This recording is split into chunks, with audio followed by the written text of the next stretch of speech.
So I met the girls from Skate Kitchen on the subway, and they, I have this thing that happens to me where my instinct takes over, and I become obsessed with a story and a group of people, and this happened to be my next project, I guess. I like collaborating with people that have their own thing happening. For me, working with real people in a narrative environment, really, it felt more natural to me than making a documentary, because I'm more collaborative and I really like to work with my subjects rather than just kind of stand back and document them.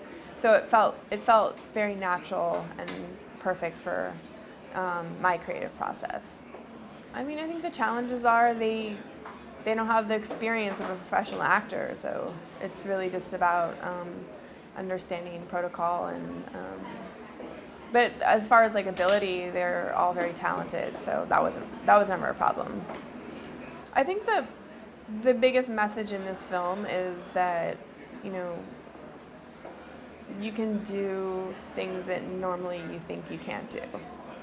Whether it's skateboarding or directing as a female, there's a real, I guess I just want to inspire people.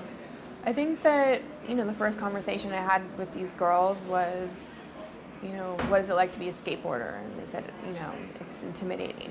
You go to these parks and all of the attention is on you because you're a woman, and, you know, whether it's good or bad, like, there's attention.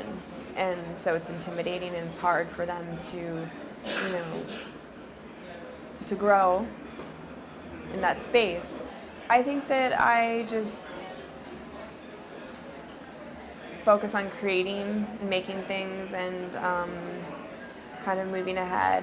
I try not to let the pressure of being a woman in a male-dominated world, which is like, it's starting to, you know, even out, I think, a little bit more. But I don't know, I just keep going and try to not let it bother me. You know, never say, oh, like, I'm not going to have these opportunities because I'm a woman. Like, don't even tell yourself that. Just keep making stuff and, like, moving ahead. And, you know, as human beings, there's always going to be setbacks, male or female. So I think just never give up.